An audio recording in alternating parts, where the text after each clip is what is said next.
बिहार में सरकार भी बदल गई और इसी बीच एक सर्वे सामने आया है जिस सर्वे ने चौंकाने वाला खुलासा किया है। और ये खुलासा ये है कि अगर इस वक्त लोकसभा चुनाव होते हैं 286 सीटें मिलने का अनुमान किसको है। लोकसभा चुनाव हो जाए तो देश में फिर से एनडीए की सरकार बनेगी, ये सर्वे में बताया गया है। लेकिन एक बड़ा खामियाजा नीतीश कुमार के रूप में सरकार को भुगतना पड़ेगा।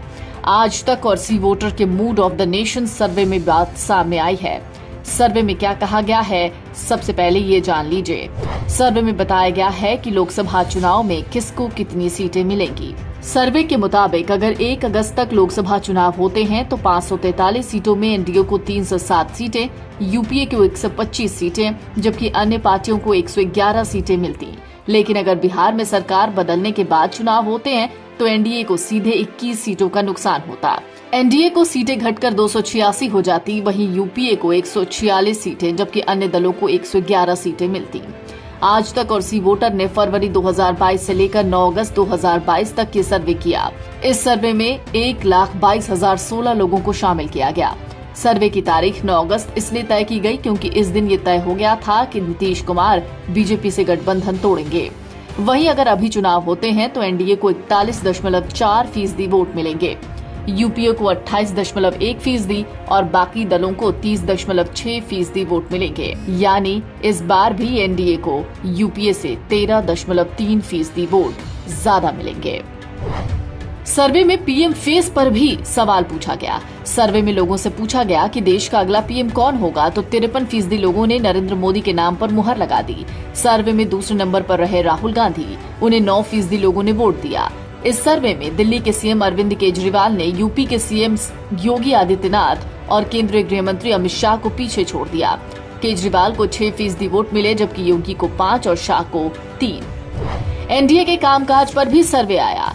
एनडीए सरकार के कामकाज को जहां 28.1% लोगों ने बहुत अच्छा बताया, वहीं 23.7% ने इसे बहुत खराब कहा। हालांकि सर्वे में 28% लोग ऐसे भी थे जिन्होंने एनडीए के कामकाज को अच्छी की श्रेणी में रखा।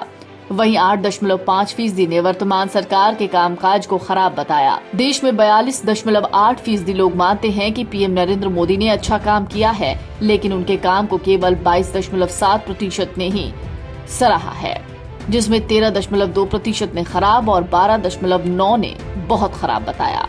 सर्वे में ये भी पूछा गया कि आखिरकार देश में सांप्रदायिक सौहार्द कौन बिगाड़ रहा है। देश में सांप्रदायिक सौहार्द बिगाड़ने के लिए 20.1% लोगों ने बीजेपी और आरएसएस को जिम्मेदार माना। वहीं 4.7% लोगों ने इसके लिए विपक्षी पार्टियों, 3.3% लोगों ने मीडिया और सोशल मीडिया, जबकि 2.9% ने धार्मिक कट्टरतावादी गुटों को इसके लिए जिम्मेदार माना है। सर्वे में 65.8% लोगों का कहना है कि देश में समान नागरिक संहिता लागू होनी चाहिए, जबकि 15.1% लोग इसके पक्ष में नहीं हैं। तो कुल मिलाकर जो सर्वे आया है उसमें साफ कहा गया है कि अगर 1 अगस्त तक लोकसभा चुनाव होते हैं तो 543 सीटों में एनडीए को 307 सीटें, यूपीए को 125, जबकि अन्य पार्टियों को 111 सीटें मिलती। एनबीटी ऑनलाइन की रिपोर्ट।